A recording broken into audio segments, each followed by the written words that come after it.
Welcome back everyone. So இந்த video பார்த்துக்கிட்டு இருக்கீங்கன்னா நீங்கள் மியூச்சுவல் ஃபண்ட்ஸில் இன்வெஸ்ட் பண்ண முடிவு பண்ணிட்டீங்க அல்லது ஆல்ரெடி மியூச்சுவல் ஃபண்ட்ஸில் இன்வெஸ்ட்மெண்ட் ஸ்டார்ட் பண்ணிட்டீங்க. ஆனால் இந்த மியூச்சுவல் ஃபண்ட்ஸ் இன்வெஸ்ட்மெண்ட் ஸ்டார்ட் பண்ண பிறகு இந்த இண்டஸ்ட்ரியில் நிறைய டேர்ம்ஸ் யூஸ் பண்ணுவாங்க. ஃபார் எக்ஸாம்பிள் எஸ்ஐபின்னு சொல்லுவாங்க, எஸ்டபிள்யூபின்னு சொல்லுவாங்க, எஸ்டிபின்னு சொல்லுவாங்க, லம்சம்னு சொல்லுவாங்க, ஸ்விட்ச்னு சொல்லுவாங்க. ஸோ நிறைய டெக்னிக்கல் டேர்ம்ஸ் மாதிரி நிறைய வார்த்தைகள் யூஸ் பண்ணுவாங்க. ஸோ இந்த வார்த்தைகள்லாம் உங்களுக்கு குழப்பமா இருந்ததுன்னா இந்த வீடியோ அந்த குழப்பங்களை தீர்க்கறதுக்கான ஒரு முயற்சி. இந்த வீடியோவில் நம்ம எஸ்ஐபினா என்ன, எஸ்டபிள்யூபினா என்ன, எஸ்டிபினா என்ன அப்படின்ட்டு டீட்டெயிலாக டிஸ்கஸ் பண்ண போகிறோம். இந்த எஸ்ஐபி, எஸ்டபிள்யூபி, எஸ்டிபி எந்த நேரத்தில் யூஸ் பண்ணணும், யாருக்கு இது சூட்டபிளான ஒரு ஸ்கீமுங்கிறது தான் நம்ம பார்க்க போகிறோம். நீங்க பார்த்துக்கிட்டு இருக்கிறது க்ரோ வித் மாணிக். என் பெயர் மாணிக்கவேல் ஆறுமுகம். முதல்ல நம்ம புரிஞ்சிக்க வேண்டியது, இந்த எஸ்ஐபி, எஸ்டபிள்யூபி, எஸ்டிபிங்கிறது மியூச்சுவல் ஃபண்ட்ஸ்ல இன்வெஸ்ட் பண்றதுக்கோ அல்லது வித்ட்ரா பண்றதுக்கோ ஒரு பர்டிகுலர் பிளான். ஸோ நம்ம இன்வெஸ்ட் பண்ண போறது எங்க, மியூச்சுவல் ஃபண்ட்ஸ்ல தான். நிறைய பேர் சொல்லுவாங்க எஸ்ஐபியில் நான் இன்வெஸ்ட் பண்ண போறேன். எஸ்ஐபி இல்லை, எஸ்ஐபி மூலமா மியூச்சுவல் ஃபண்ட்ஸ்ல இன்வெஸ்ட் பண்றீங்க. ஸோ ஃபர்ஸ்ட் எஸ்ஐபினா என்ன? எஸ்ஐபிங்கிறது systematic investment plan. So systematic investment பிளான்னா என்ன? ஒரு சின்ன எக்ஸாம்பிள் எடுத்துப்போம். இப்போ நான் சின்ன வயசுல இருக்கும்போது ஒரு கேரம் போர்டு வாங்கணும்னு எனக்கு ஆசை. அப்போ நான் சொல்றது வந்து பல வருடங்களுக்கு முன்னாடி, ஒரு 30-40 வருஷங்களுக்கு மேல. அந்த டைம்ல அந்த கேரம் போர்டு ஐ திங்க் ஒரு 100 ரூபான்னு நினைக்கிறேன். பட் 100 ரூபாங்கிறது அப்போ வந்து ஒரு பெரிய பணம். ஸோ நான் எங்க அப்பாட்ட போயிட்டு 100 ரூபாய் கொடுங்க, நான் கேரம் போர்டு வாங்கணும் அப்படின்னு கேட்க முடியாது. ஸோ அதனால நான் எங்க அப்பாட்ட என்ன சொன்னேன், எனக்கு ஒரு உண்டியல் வாங்கி கொடுங்கன்னு சொன்னேன். ஸோ அப்பாவும் ஹாப்பியா ஒரு உண்டியல் வாங்கி கொடுத்தாரு. அன்னைக்கு உண்டியல் வாங்கி கொடுக்குற அன்னைக்கு அவருக்கு சம்பளம் வந்திருந்தது. ஸோ அந்த சம்பளத்துல இருந்து அவரு ஒரு 2 ரூபாயோ 3 ரூபாயோ எடுத்து கொடுத்தாரு. அந்த பணத்தை நான் ஹாப்பியா அந்த உண்டியல்ல போட்டுக்கிட்டேன். நான் ஒரு நோட் புக் எடுத்து கேரம் போர்டு வாங்கணும், கேரம் போர்டு 100 ரூபாய் கடையில சொல்றாங்க, ஸோ இந்த தேதியில நான் 3 ரூபாய் உண்டியல்ல சேர்த்திருக்கேன் அப்படின்னு போட்டுட்டேன். அதே போல ஒவ்வொரு மாசமும் எங்க அப்பா சேலரி வந்த உடனே அன்னைக்கு வந்து எனக்கு வந்து அந்த பணத்தை கொடுத்துருவார். ஒரு 3 ரூபான்னு வச்சுக்கோமே ஒரு எக்ஸாம்பிளுக்கு. ஸோ அந்த 3 ரூபாயை நான் உண்டியல்ல போட்டுருவேன். என்னுடைய நோட் புக்ல போன மாசம் 3 ரூபாய், இந்த மாசம் 3 ரூபாய், டோட்டலா 6 ரூபாய் கலெக்ட் ஆயிருக்கு. ஸோ அடுத்து 3 rupees இப்படியே வந்து I am trying to accumulate for buying a carrom board. ஒரு கேரம் போர்டு 100 ரூபாய் வாங்குறதுக்கு எனக்கு பணம் வேணும். அதை ஒரே டைம்ல என்னால சேர்க்க முடியாது, கேட்க முடியாது. ஆனா கொஞ்சம் கொஞ்சமா ஒரு 2 ரூபாய், 3 ரூபாய், 5 ரூபாய் அந்த மாதிரி என்னால மாசம் சேர்க்க முடியும். அப்படி சேர்த்து ஒரு 20 மாசமோ 25 மாசமோ கழிச்சு அந்த உண்டியலை உடைச்சி, ஓகே என்கிட்ட 100 ரூபாய் இருக்கு, நான் போய் கேரம் போர்டு வாங்க போறேன். ஸோ இதுதான் எஸ்ஐபி. இதுதான் சிம்பிள் கான்செப்ட். உங்களுக்கு ஒரு கோல் இருக்கு, சே ஃபார் எக்ஸாம்பிள் ரிட்டையர்மெண்ட், அல்லது உங்களுடைய குழந்தையோட கல்யாணம், அல்லது உங்களுடைய பையனோட காலேஜ் எஜுகேஷன். இதுக்கு வந்து ஒரு லம்சமா ஒரு பணம் தேவை. சே ஃபார் எக்ஸாம்பிள் நீங்க வந்து ஒரு கல்யாணம் பண்ணணும், கல்யாணத்துக்கு 25 லட்சம் ரூபாய் செலவாக போகுதுன்னா அதை ஒரே நாள்ல நம்மளால ரெடி பண்ண முடியாது. ஸோ அந்த 25 லட்சத்தை நம்ம கொஞ்சம் கொஞ்சமா சேர்க்க போறோம். அந்த கொஞ்சம் கொஞ்சமா சேர்க்கறத சிஸ்டமேட்டிக்கா நம்ம பண்ணும்போது அதுதான் எஸ்ஐபி, சிஸ்டமேட்டிக் இன்வெஸ்ட்மெண்ட் பிளான். மாசம் ஒரு தொகை, ஒரு 5000 ரூபாய் உங்களுடைய சம்பளத்துல இருந்து எடுத்து மியூச்சுவல் ஃபண்ட்ஸில் இன்வெஸ்ட் பண்ணுவீங்க. ஒரு 5ஆம் தேதி எனக்கு வந்து இன்வெஸ்ட் பண்ணணும் டேட்டை கொடுத்துட்டீங்கன்னா, அதே மாதிரி ஒரு ஸ்டாண்டிங் இன்ஸ்ட்ரக்ஷன் பேங்க்ல கொடுத்துட்டீங்கன்னா, அந்த ஒவ்வொரு மாசமும் உங்களுடைய சம்பளம் லெட்ஸே 1ஆம் தேதி வருதுன்னா 5ஆம் தேதி உங்களுடைய அக்கௌண்ட்ல இருந்து மியூச்சுவல் ஃபண்டுக்கு அந்த 5000 ரூபாய் டிரான்ஸ்ஃபர் ஆகி, அன்னைக்கு என்ன என்ஏவி, அன்னைக்கு அந்த மியூச்சுவல் ஃபண்டோட மதிப்பு என்னவோ அதுக்கு தகுந்த மாதிரி உங்களுக்கு ஒரு யூனிட்ஸ் அலாட் ஆகும். சரியா? இப்போ 5000 ரூபாய் நீங்க டிரான்ஸ்ஃபர் பண்றீங்க, அன்னைக்கு லெட்ஸே உங்களுடைய மியூச்சுவல் ஃபண்டோட என்ஏவி 100 ரூபாய் இருக்குன்னா உங்களுக்கு 50 யூனிட் அலாட் ஆயிடும். 5000 டிவைடட் பை 100 ரூபாய் என்ஏவி, ஸோ 50 யூனிட் அலாட் ஆயிடும். ஸோ அது போக போக என்ஏவி மேலே போகலாம், என்ஏவி கீழே போகலாம். உங்களுக்கு மாசம் ஸோ இந்த மாசம் 5ஆம் தேதி கொடுத்துருந்தேன், அதே மாதிரி அடுத்த மாசம் 5ஆம் தேதியும் உங்களுடைய அக்கௌண்ட்ல இருந்து ஒரு 5000 ரூபாய் மியூச்சுவல் ஃபண்டுக்கு டிரான்ஸ்ஃபர் ஆகி, அன்னைக்கு என்ஏவி எவ்வளவோ அதுக்கு தகுந்த மாதிரி உங்களுக்கு யூனிட்ஸ் அலாட் ஆகும். ஸோ இப்படியே உங்களுடைய யூனிட்ஸ் அக்குமுலேட் ஆகிட்டே போகும். இது வந்து ஒரு சிஸ்டமேட்டிக்கா ஒரு ரெகுலர் ஸ்கெடியூல் நம்ம ஃபாலோ பண்ண வேண்டியதில்லை. மார்க்கெட் மேலே போயிருச்சா கீழே போயிருச்சா அந்த பயஸ் வந்து வரும். இப்போ நம்ம வந்து நம்மளா மாசம் மாசம் பண்ணலாமா, பண்ணலாம், தாராளமா பண்ணலாம். இந்த ஸ்டாண்டிங் இன்ஸ்ட்ரக்ஷனோ எஸ்ஐபியோ பண்ண வேண்டிய அவசியம் இல்லை. நீங்களே இன்வெஸ்ட் பண்ணலாம் டைரக்டா. ஆனா அதுல ஒரு சிக்கல் என்னன்னா, இப்ப மார்க்கெட் இறங்கிட்டு இருக்கு. இப்போ கடந்த 6 மாசமா பாத்தீங்கன்னா மார்க்கெட் இறங்கிட்டு இருக்கு, மார்க்கெட் மூவ் ஆக மாட்டேங்குதுன்றப்ப நமக்கு ஒரு பயம் வரும். நம்ம வேணாம், இந்த மாசம் போட வேணாம், மார்க்கெட் இறங்கிருச்சு, இன்னைக்கு வந்து -3% ஆயிடுச்சு, ஸோ லெட்ஸ் நாட் இன்வெஸ்ட் அப்படின்னு வந்து நம்ம மைண்ட் வந்து அதை வந்து குழப்பம். ஸோ அந்த குழப்பம் இல்லாம ஒரு சிஸ்டமேட்டிக்காக போறதுக்கு தான் எஸ்ஐபி. எஸ்ஐபி வந்து டேக்ஸ் அவுட் ஓரளவுக்கு அந்த பயஸை வந்து எந்த டேட்ல இன்வெஸ்ட் பண்ணணுன்ற பயஸை ரிமூவ் பண்ணுது. ஸோ ஒரு ரெகுலர் ஸ்கெடியூல் ஃபாலோ பண்ண முடியும். ஒரு ஆட்டோமேட்டிக்காக அது உங்களுடைய பேங்க் அக்கௌண்ட்ல இருந்து போறதுனால இட் பிகம்ஸ் ஈஸியர். அண்ட் ஒரு லாங் டேர்ம் க்ரோத் உங்களுக்கு வேணும்னா நீங்க சிஸ்டமேட்டிக்கா இன்வெஸ்ட் பண்றது ரொம்ப அவசியம். இது மாசம் மாசம் நீங்க பண்ணலாம், வாரம் எஸ்ஐபி இருக்கு, டெய்லி எஸ்ஐபி கூட இருக்கு. But my advice, keep it monthly, it's easier to track. அடுத்து இந்த எஸ்ஐபியில் ருப்பி காஸ்ட் ஆவரேஜிங்னு ஒன்று சொல்லுவாங்க. அது என்ன? ஒன்றும் இல்லை, அது சிம்பிள். உங்களுடைய பணம் வந்து இன்வெஸ்ட் பண்ணும்போது ஒரு நாள் மார்க்கெட் ஹையில் இருக்கும், ஒரு நாள் மார்க்கெட் லோவில் இருக்கும். ஸோ உங்களுடைய ப்ரைஸிங் எப்பொழுதுமே ஓவரால் நீங்கள் எடுக்கும்போது ஒரு ஆவரேஜாக வரும். நீங்கள் ஹையஸ்ட் பாயிண்ட்லேயும் இன்வெஸ்ட் பண்ண மாட்டீங்க, லோவஸ்ட் பாயிண்ட்லேயும் இன்வெஸ்ட் பண்ண மாட்டீங்க. இப்போ ஒருவேளை கிராஃப் மேலே போயிட்டு இருக்குன்னா ஒவ்வொரு பாயிண்ட்லையும் நீங்கள் இன்வெஸ்ட் பண்ணும்போது ஒரு ஆவரேஜ் ப்ரைஸ். நீங்க லோவஸ்ட் 50 ரூபாயில ஆரம்பிச்சிருக்கீங்க, 100 ரூபாயில போய் முடியுதுன்னா உங்களுடைய ஆவரேஜ் பிரைஸ் 75 ரூபாயா இருக்கும். அல்லது மார்க்கெட் இறங்கிட்டு இருக்க, நீங்க 100 ரூபாயில ஆரம்பிக்கிறீங்க, 50 ரூபாயில போய் மார்க்கெட் முடியுதுன்னா again you will be averaging 75 rupees. So worst சினாரியோவும் இருக்காது, பெஸ்ட் சினாரியோவும் இருக்காது, ஓரளவுக்கு அப்படியே யூனிஃபார்மா போயிட்டு இருக்கும். And also it brings a disciplined saving. நம்ம அதை போட்டுட்டோம்னா அந்த சம்பளம் வந்தோன்னா ஃபர்ஸ்ட் அந்த பணம் போயிடுது, அதுக்கு பிறகுதான் உங்களுடைய செலவுகளுக்கே பணம் இருக்கும். ஸோ இதுவுமே வந்து இமீடியட்டா உங்களுடைய அக்கௌண்ட்ல இருந்து போயிடுறதுனால நீங்க ஆட்டோமேட்டிக்கா அதை வந்து உங்களுடைய செலவு கணக்கில் ப்ராப்பரா கால்குலேட் பண்ணிப்பீங்க. So it is a disciplined savings. இதுதான் எஸ்ஐபி. எஸ்ஐபிங்கிறது என்ன? மாசம் அல்லது ஒரு சர்டன் பீரியட், ஒரு சர்டன் ஃப்ரீக்வன்சியில் மியூச்சுவல் ஃபண்ட்ஸ்ல ரெகுலரா இன்வெஸ்ட் பண்றது தான் இஸ் கால்டு எஸ்ஐபி. அடுத்து எஸ்டபிள்யூபி, அதாவது systematic withdrawal plan. Systematic withdrawal plan. So எஸ்டபிள்யூபினா என்ன? எஸ்ஐபிக்கு அப்படியே ஆப்போசிட் தான் எஸ்டபிள்யூபி. எஸ்ஐபியில் நம்ம என்ன சொன்னோம்?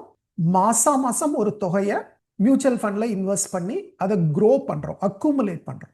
இப்போ லெட்ஸ் சே ஒரு 20 வருஷம் நீங்க இன்வெஸ்ட் பண்ணிட்டு இருக்கீங்க. இப்போ நீங்க ரிட்டையர் ஆக போறீங்க. உங்களுக்கு கம்பெனிலேருந்து பென்ஷன் வராது, நீங்க கவர்மெண்ட்ல உங்களுக்கு பென்ஷன் வராது. ஸோ உங்களுக்கு ரிட்டையர்மெண்ட் லைஃப்ல உங்களுக்கு செலவுக்கு பணம் வேணுங்கிறப்ப எஸ்டபிள்யூபியை ஒரு மெத்தட் ஆஃப் வித்ட்ராவலா யூஸ் பண்ணலாம். ஸோ எஸ்டபிள்யூபின்றது என்ன? Let us say for example நீங்க ஒரு 1 crore கார்பஸ் அக்குமுலேட் பண்ணிட்டீங்க. அதுல இருந்து வந்து கொஞ்சம் கொஞ்சமா உங்களுடைய மாச செலவுக்கு பணத்தை எடுத்துக்கிறது. சே ஃபார் எக்ஸாம்பிள் உங்களுக்கு மாசம் ஒரு 30,000 ரூபாய் செலவு தேவைப்படும்னா நீங்க எஸ்டபிள்யூபியில் இன்ஸ்ட்ரக்ஷன், ஸ்டாண்டிங் இன்ஸ்ட்ரக்ஷன் கொடுத்துடலாம். எனக்கு மாசம் 30,000 ரூபாய் பேங்க் அக்கௌண்ட் டிரான்ஸ்ஃபர் பண்ணிருங்க, இந்த தேதியில 5ஆம் தேதியில எனக்கு பணம் டிரான்ஸ்ஃபர் ஆயிடணும், அல்லது 1ஆம் தேதியில பணம் டிரான்ஸ்ஃபர் ஆயிடும். இது வரைக்கும் நீங்க வந்து ஒர்க் பண்ணிட்டு இருக்கீங்க, சேலரி 1ஆம் தேதியானா வந்துடும். ஸோ இப்போ எஸ்டபிள்யூபியில் அதே மாதிரி நீங்க பண்ணலாம். 1ஆம் தேதி எனக்கு 30,000 ரூபாய் பேங்க் அக்கௌண்ட்ல வந்து விழுந்துடணும் அப்படின்னு சொல்லி இன்ஸ்ட்ரக்ஷன் கொடுத்துட்டீங்கன்னா உங்களுடைய மியூச்சுவல் ஃபண்ட்ல நீங்க கலெக்ட் பண்ணி வச்சிருக்கிற மியூச்சுவல் ஃபண்ட்ல இருந்து மாசம் 30,000 ரூபாய் will be transfer to your bank account. அந்த 30,000 ரூபாய் எப்படி ஜென்ரேட் பண்ணுவாங்க? நீங்க வாங்கியிருக்கீங்க இல்லையா யூனிட்ஸ், அந்த யூனிட்ஸை செல் பண்ணி அன்னைக்கு என்ன என்ஏவிஓ, அன்னைக்கு 50 ரூபாயா இருக்கலாம், 100 ரூபாயா இருக்கலாம், 75 ரூபாயா இருக்கலாம். நீங்க வாங்கின பிரைஸ் வேற இருக்கும், இப்போ நீங்க விற்கிற பிரைஸ் வேற இருக்கும். ஸோ அன்னைக்கு பிரைஸ் என்னவோ அந்த பிரைஸுக்கு 30,000 ரூபாய் உங்களுக்கு வேணும்னா எவ்வளோ யூனிட் செல் பண்ணணும்? Let us say for example அன்னைக்கு வந்து உங்களுடைய என்ஏவி 300 ரூபாய் இருக்குன்னு வச்சுக்கோ. ஸோ 300 ரூபாய் இருக்குன்னா ஒரு 100 யூனிட் செல் பண்ணி உங்களுக்கு 30,000 ரூபாய் ஜென்ரேட் பண்ணி அது வந்து உங்களுடைய அக்கௌண்ட்டுக்கு டிரான்ஸ்ஃபர் ஆயிடும். சார் இந்த 100 யூனிட் செல் பண்ணிட்டேன்னா என்னுடைய யூனிட்ஸ் குறைஞ்சிக்கிட்டே வரும் இல்லையா? ஆமாம், உங்களுடைய யூனிட்ஸ் குறைஞ்சிக்கிட்டே தான் வரும் எஸ்டபிள்யூபியில். பட் என்ன அட்வான்டேஜ்? லாங் டேர்ம்ல பார்க்கும்போது என்ஏவி ஜென்ரலாக க்ரோத் பேட்டர்ன்ல இருக்கிறதுனால நீங்க ஏர்லி டேஸ்ல ஒரு 50 ரூபாய், 75 ரூபாய் அந்த மாதிரி என்ஏவிக்கு அக்குமுலேட் பண்ணியிருப்பீங்க. பட் இப்போ 300 ரூபான்னு வரும்போது நீங்க 100 யூனிட் தான் வைக்கிறீங்க 30,000 ரூபாய்க்கு. பட் நீங்க வாங்கின பிரைஸ் என்னவா இருக்கும்? லெட்ஸ் சே நீங்க 100 ரூபாய்க்கு வாங்கியிருப்பீங்க. இப்போ 200 ரூபாய் ஒரு யூனிட்டுக்கு ப்ராஃபிட் 200 ரூபாய் நீங்க ஜென்ரேட் பண்றீங்க. இது எக்ஸாம்பிள் தான் நான் சொல்றேன். It may not be a perfect one. அந்த 200 ரூபாய் நீங்கள் ஜென்ரேட் பண்ணும்போது வந்து உங்களுக்கு டிஃப்ரென்ஸ் வந்து 100 ரூபாய் உங்களுடைய பிரின்சிபல்ல இருந்து வரும், 200 ரூபாய் ப்ராஃபிட்ல இருந்து வரும், கேபிட்டல் கெயின்ஸ்ல இருந்து வரும். இந்த 30,000 ரூபாய் உங்களுடைய அக்கௌண்ட்டுக்கு டெபாசிட் ஆயிடும். அதே போல மாசம் இந்த பணம் உங்களுக்கு டெபாசிட் ஆயிடும். ஸோ ஒரு ரெகுலர் இன்கம் ஸ்ட்ரீம் ஜென்ரேட் பண்றதுக்கு SWP யூஸ்ஃபுல்லாக இருக்கும். இது வந்து நார்மல் FD கம்பேர் பண்ணும்போது இதோட டாக்ஸ் எஃபிஷியன்சி கொஞ்சம் பெட்டர். அதுவும் of course you need to C எந்த மாதிரி ஃபண்டில் இன்வெஸ்ட் பண்றீங்க, டெட் ஃபண்டா ஹைபிரிட் ஃபண்டா, அதெல்லாம் பார்த்து தான் எக்ஸாக்டாக சொல்ல முடியும். But generally we can say that it is slightly more tax efficient than FD. ஏன்னா FDயில் வந்து நீங்கள் உங்களுக்கு வர பணம் ஒரு 30,000 ரூபாய் உங்களுக்கு இன்கம் ஜென்ரேட் பண்ணோன்னா அது எல்லாமே வந்து it comes from your interest. Whereas இங்கே வந்து இட் இஸ் பிரின்சிபல் பிளஸ் இன்ட்ரெஸ்ட்ன்றப்போ கொஞ்சம் slightly more tax efficient. But of course a proper tax planning is needed. And capital preservation, அதாவது வந்து மோர் ஆர்லெஸ் நீங்கள் ஒழுங்காக பிளான் பண்ணீங்கன்னா உங்களுடைய கேபிட்டலை அப்படியே வச்சிருந்து அதுலேருந்து வர கேபிட்டல் கெயின்ஸ் மட்டுமே வச்சு SWP பண்ணுறதுக்கான வாய்ப்புகள் இருக்கு. 100% கேரண்டீடாக இல்லை, but there is a possibility. And what is advantage, நீங்கள் கேபிட்டல் ப்ரிசர்வ் பண்ணுறீங்கன்னா உங்களுடைய காலத்துக்கு பிறகு அந்த கேபிட்டலை உங்களுடைய குழந்தைகளுக்கு கொடுத்துட்டு போகலாம். So once again it is automatic SWP, SIP மாதிரியே இதுவும் automatic. So it's much better. So but SWP ப்ராப்பராக நீங்கள் பிளான் பண்ணணும். SIP கூட கொஞ்சம் கண்ணை மூடிட்டு பண்ணிடலாம், பட் SWP ப்ராப்பராக பிளான் பண்ணணும். அப்போ தான் the amount will be sufficient to complete your retirement life. அடுத்து மூணாவது STP. இப்போ STPங்கிறது என்ன, சிஸ்டமேட்டிக் டிரான்ஸ்ஃபர் பிளான். STPங்கிறது it's nothing but SIP plus SWP ரெண்டு கம்பைன்டு, ரெண்டும் சேர்ந்தது தான் STP. So what do I mean, இப்போ ஒரு ஃபண்டில் இருந்து சிஸ்டமேட்டிக்காக வித்ட்ரா பண்ணி இன்னொரு ஃபண்டில் அந்த வர்ற பணத்தை இன்னொரு ஃபண்டில் இன்வெஸ்ட் பண்ணும்போது, சிஸ்டமேட்டிக்காக இன்வெஸ்ட் பண்ணும்போது that is called STP. So STPனா என்ன பண்ணுவோம், ஒரு ஃபண்டில் இருந்து இன்னொரு ஃபண்டுக்கு டிரான்ஸ்ஃபர் பண்ண இன்ஸ்ட்ரக்ஷன்ஸ் கொடுப்போம். ஸோ இப்போ 5ஆம் தேதினா 5ஆம் தேதி இந்த ஃபண்டிலேருந்து பணத்தை எடுத்து அப்படியே இந்த ஃபண்டுக்கு இன்வெஸ்ட் பண்ணிடுவாங்க. ஸோ இதில் நம்ம பேங்க் அக்கௌண்ட்டுக்கே பணம் வராது, ஒரு ஃபண்டிலேருந்து இன்னொரு ஃபண்டு. இது எதுக்கு சார், எதுக்காக we need to do an STP? STPங்கிறது ஒரு ரிஸ்க் மேனேஜ்மெண்ட் ப்ராசஸ். இப்போ சே ஃபார் எக்ஸாம்பிள் என்கிட்ட லம்சமாக ஒரு பணம் இருக்குது, ஒரு 10 லட்சம் இருக்குது, அதை நான் ஒரே டைமில் இன்வெஸ்ட் பண்ணணும்னு நினைக்கும் போது ரிஸ்க் அதிகம். ஒருவேளை நான் மார்க்கெட்டை ஹையில் கேப்சர் பண்ணி அதுக்கு பிறகு மார்க்கெட் இறங்குனுச்சுன்னா I will be losing a lot. So இதை பற்றி ஏற்கனவே நம்ம டிஸ்கஸ் பண்ணியிருக்கோம் SIP வர்சஸ் லம்சம் வீடியோவில். ஸோ அந்த மாதிரி நேரங்களில் you can put the 10 lakhs into something like liquid ஃபண்டில் போட்டுட்டு மாதம் ஒரு 10 லட்சம் இருக்குது, நீங்கள் மாதம் 1 lakh you can transfer to equity fund. So ஒரு 10 மாதத்துக்கு வந்து இதிலிருந்து வித்ட்ரா பண்ணி 1 lakh வித்ட்ரா பண்ணி it will move to the equity fund, 1 lakh will be moved. So 10 மாசத்துக்கு you will be continuously moving.